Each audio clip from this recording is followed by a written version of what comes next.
Welcome back to An Audience of One by Gendiversity, in which we deliver motivational and spiritually uplifting content to individuals who may feel like they're down and out and overwhelmed by their shortcomings, and need a reminder that they have worth and value and a gift that they need to share with the world once they realize their true potential and work towards becoming the person that they were meant to be.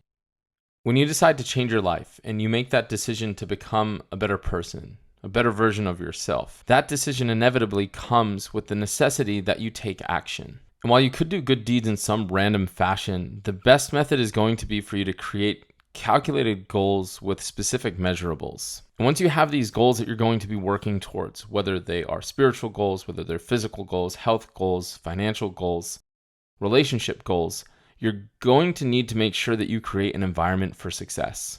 And your environment is going to be defined by the people, places, and things that you encounter either by choice or by circumstance as you go through this journey. The people are going to be friends, they're going to be family, coworkers, employees, vendors, employees of vendors, random people that you interact with on the street or public transportation. The places are going to be your home, the homes of your friends and your families, the places that you go for recreation or relaxation, your place of work. To some extent, it's going to be the city or the town that you live in. And the things are going to be the things that you consume, be it by ingesting them, injecting them, inhaling them, by viewing them, listening to them, or purchasing them and having them in your presence. All of these things are going to make up the environment that you are going to operate in as you try to become a better person, as you work on your spirituality, as you work on your relationship with God, as you work on your relationship with others, as you work on your relationship with yourself, your character. All in order to become the best person that you can be while trying to make an impact on other people's lives. All of these different factors are things that we're going to consume in one way or another that are going to affect our morale, our morals, our motivation, our discipline, our actions, and our reactions as we continue to try to move forward to better ourselves and to work towards our goals. An analogy can be made with dieting. We oftentimes think of dieting as a part-time set of standards that we utilize for health purposes in order to reach a certain appearance. But a real diet is a long-term set of habits that make up your lifestyle with regards to your nutrition that has a long-term effect on your health and your appearance. And just like we have a diet for our physical health, we need a diet for our emotional, our mental, as well as our spiritual well-being. And we need to look at the people, the places, and the things that we surround ourselves with and how they're going to affect our character, how they're going to affect our spiritual health, how they're going to affect our morale, our motivation as we continue to strive towards accomplishing our goals of first and foremost bettering ourselves, and then also the external goals that we have and our goals to make an impact on everyone else. Out of these three things, people, places, and things, we want to address the people that are in our lives and create a protocol for who do we allow into our lives and who do we allow to remain in our lives. Because the people in our lives are going to have a huge impact on us. We need to make sure that we have an understanding of who do we let into our inner circle. Because chances are you haven't really done this very well in the past. And it's really important to focus on people first because while you can address all three at the same time, when you're looking at places and things, you can control those. But when you're talking about people, other people oftentimes bring into your life places and things that you can't always necessarily control. So we need to talk about the type of people that you want to take along with you on this journey and the type of people that you really don't want to be riding with you while you're going through all of these tests and trials to try to build yourself up to the person that you want to become and as you're trying to accomplish all of these goals. Generally speaking, people are typically going to fall into three categories. You're going to have the supporters, you're going to have the detractors, and then you're going to have parasites, which is pretty similar to how you might break people down spiritually with regards to being believers, disbelievers, and then hypocrites. It's important for us to take some time to understand these three categories as well as how we should interact with these three categories of people, and also take a look at our past and try to really analyze what types of people did we allow into our lives in the past and how can we learn from those experiences to make sure that we don't replicate some of the mistakes that we'd fallen into. And we need to create a mental plan or a protocol for how are we going to interact with these people as we encounter them along our path to self-improvement.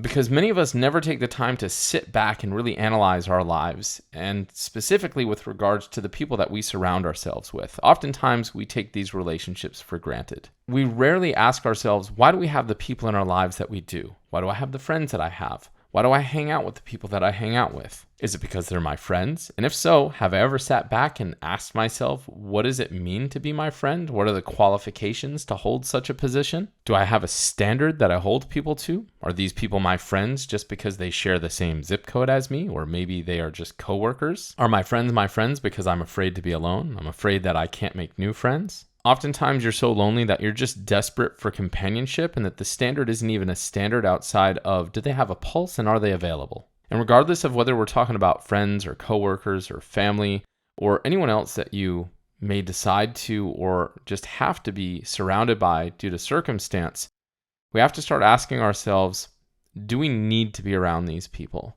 And if so, how do I create a relationship that is not going to detract from my well-being as well as the goals that I have set out for myself? And if they're not relationships of circumstance that are unavoidable, then you definitely need to create some sort of standard for understanding, who do I let into my life? Who do I let into my inner circle? Who is going to be a friend and who is not? Now, this doesn't mean that if you're not in my inner circle that I'm going to treat you coldly or that I'm going to mistreat you in any way, shape, or form. It's just that there needs to be a difference between the individuals that you interact with, even if it's on a daily basis, and those individuals that you let into your inner circle. Because it's easier to mitigate the negative repercussions of the individuals that you interact with on a very superficial level. It's a lot harder to mitigate the negative repercussions of people that you surround yourself with on a daily basis for a consistent amount of time over a consistent amount of time.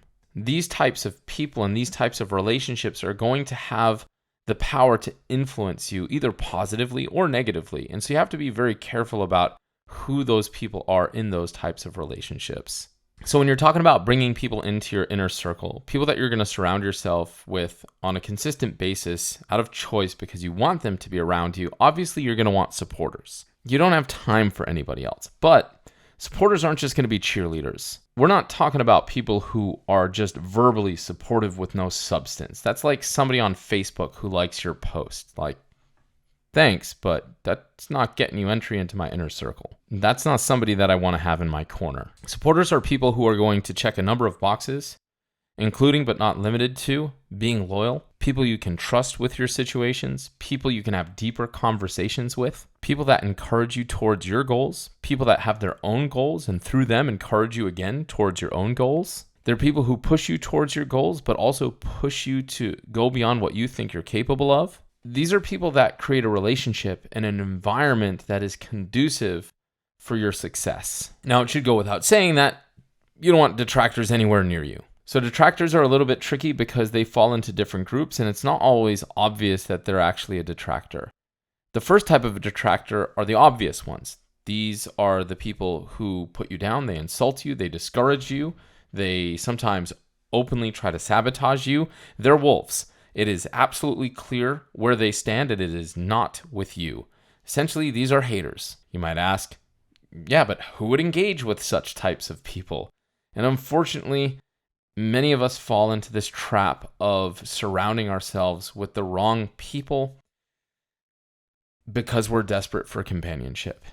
And that's why we said very early on, you have to become comfortable going it alone, because only when you are comfortable going it alone are you able to differentiate between the people that you should actually have in your life and everybody else, because you're not afraid of being alone. You're not afraid of having a lack of companionship because you've gotten to the point where you're comfortable doing this alone.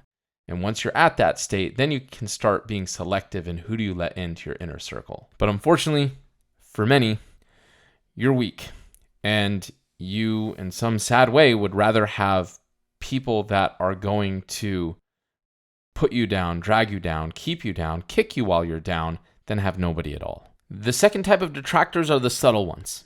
These are the most difficult because they appear to be supporters. They might even actively support you verbally. They're good to you, they're kind to you, they tell you to get after it, but they're detractors in the following ways. The first and foremost is that they're just negative people. They live in a world of misery and they want company. They throw pity parties and you are always invited. The world sucks, life sucks, and there's nothing that you or anyone else can do about it. And if you surround yourself with people like this enough, you're going to start to believe the things that they say. The next type of subtle detractors are the people who have a poor mindset.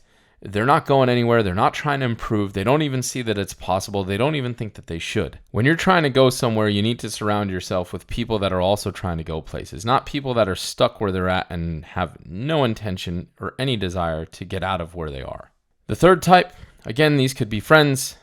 They encourage you. They're positive. They like you. They're never mean to you, but they indulge in people, places, and things that are not in any way, shape, or form going to help you get closer to, never mind reach your goals. We're talking about drugs, we're talking about alcohol, we're talking about gambling, we're talking about partying, we're talking about clubbing, we're talking about all the different types of vices that are not productive.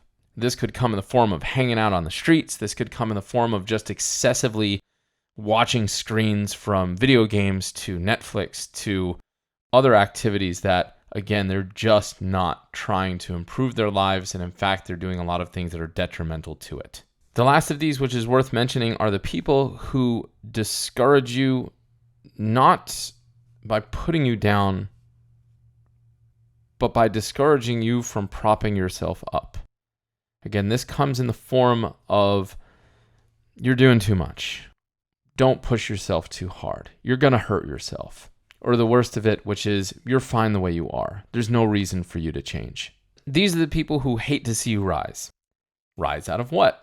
Because if you have to rise out of anything and they're in it with you, then logically speaking, they should rise out of it too. But it's a whole lot easier to tell you that, hey man, you're fine. You don't need to change anything. Don't be so hard on yourself, because that means that they don't have to change anything either. It's a lot easier to tell you that you don't need to change, you don't need to improve, you're fine the way you are, don't push yourself too hard, than to be in the same position as somebody and tell them like, yeah, you really got to do something with your life. You've got to change. You've got to fix these things. You've got to work on your character. You've got to work on your relationships. You've got to develop your spirituality. You have to have goals. You've got to make things happen. You can't just stay here. If you're in that very same situation, what does it say about you? And then when they come at you with that saying of, you're doing too much, this is because you've shattered their ceiling for hard. An example of this is, you're running, right? And you start out by running 1 or 2 or 3 or 4 or 5 miles every day. And hey, that's a lot. Like, wow, that's really impressive for a lot of people. But as a runner, you continue to run, and after a while, 5 miles is just a warm-up. When you start running 15 to 20 miles a day, now you're just doing too much. You're pushing yourself too hard. You're going to get injured. This comes out this way because your initial 5 miles, well, that was hard. But now you're making that look easy, which makes them look lazy. And again, it's a whole lot easier to tell you, hey, you're pushing yourself too hard, take it easy, you're doing too much, than for them to start thinking for themselves and saying, man, maybe I should start running too. You know, if he's doing 15, I should be able to do 5. It's easier to tell you to take it easy than it is to look in the mirror and realize that they have work to do. So this isn't an exhaustive list of every human being that you're ever going to encounter in your life, but you need to start sizing people up. Is this person encouraging me to get after it? When I'm around them, do I feel more encouraged to get after it? Do they distract me from my goals, or do they remind me of them? Do they inspire me? When I watch how they carry themselves, does it make me feel like I have to reflect on how little I'm doing? At the end of the day, you've got places to go, and the seas ahead are going to be rough. And if those anchors won't elevate, you need to cut them loose. Now, the final group of people are the hypocrites or the parasites. These are probably the most difficult to identify, and that is because they work really hard to act as if they are your supporters. They pretend to be in your corner, but only because they see that there is some form of potential gain for them out of the relationship. Sometimes it's your money. Sometimes it's your position or your status or your social circle, or it could be anything that you may be capable of that they see that they can manipulate in their favor. But once these individuals see that the potential gain that they were getting from you, or that they saw that they could eventually get from you, is no longer possible, they're going to drop you like you're hot. Sometimes it's because you lose your position or your favor, and sometimes it's going to be because they found a better option available. Oftentimes they just disappear. Sometimes it comes with betrayal. And unfortunately, there is no shortage of these people. In fact, they may be the majority of the people that you've found surrounding you throughout your life. And again, identifying these people is extremely difficult because by all outward appearances, they seem to be some of your strongest supporters. And you can try to set tests for people to see, who they really are. But at the end of the day, if you're at where you're at right now and you're struggling just to keep everything together and you're at a point where you are feeling like, man, I really need to get my life together. I've got to improve my life. I've got to work on my character. I've got to work on my spirituality. I've got to work on my relationship with God. I've got to work on my relationships with the people around me.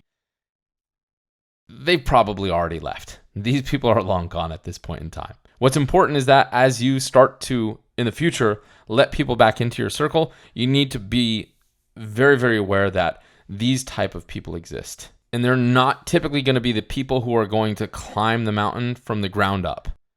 They're going to show up halfway through when you have already attained a certain level of success. Now, regardless of what types or groups of people that you've surrounded yourself with in the past or that you still have around you at this current time, it may be easier in the beginning to just cut everybody out of your life until you gain your footing back. You shouldn't let anyone try to convince you that you need to maintain certain relationships, especially if they are toxic relationships that are holding you down, especially if there are people who are actively sabotaging your efforts to move forward, regardless of what position they hold or have held in your life up until this point. Because at the end of the day, when your situation is dire and fragile, like it is, your number one priority that trumps everything else is your own self-preservation. That comes before everyone and anything else. Now, that being said, the goal isn't for you to live in a cave for the rest of your life and not interact with anyone because it's safer.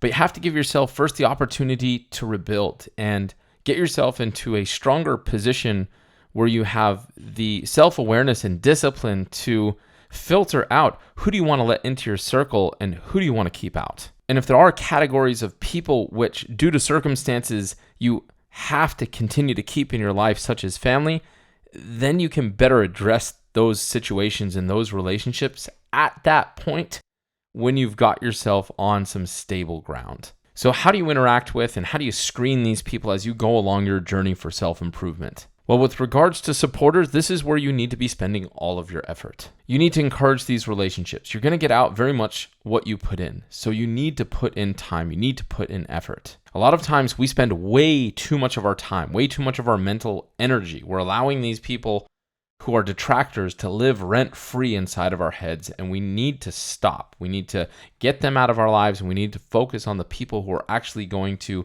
help us along our journey, help us along our path for self-improvement, people that we can likewise help as they continue to try to improve their own lives. These are the only types of people that you want inside of your inner circle. That doesn't mean that you grant these people entry into your inner circle by default. It just means that these are the people that are going to get past HR for an interview. The best way that you want to approach this category of people is that you have to be the person that you're seeking to see in them. Are you honest? Are you trustworthy? Do you have good moral character? Do you fear God? Do you have goals? Do you take care of your health? Are you physically active? Do you motivate and encourage others? Are you reliable? Are you kind? Are you generous? Are you available? Do you listen? You can't expect from others that which you won't strive for yourself. You don't have to be perfect, but you at least have to strive towards your ideals. Now remember, don't be a sucker. If you see that this relationship is a one-way street that's not being reciprocated, cut bait. You want to act in good faith, but don't hand out loyalty like candy on Halloween. You also don't want to fight to make these people your companions. At the end of the day, if they're not meeting you halfway, then just move on. You don't have to beg. Don't be needy. Don't beg for friendship or companionship.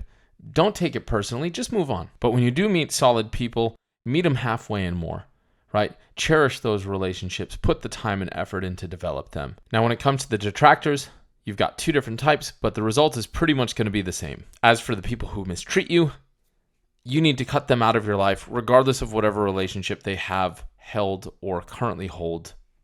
Just get them out.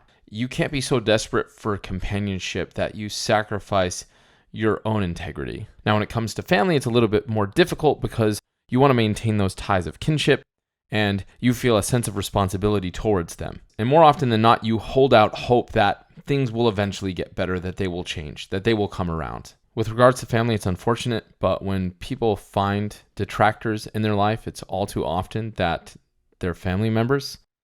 The reasons why would probably require a completely different conversation.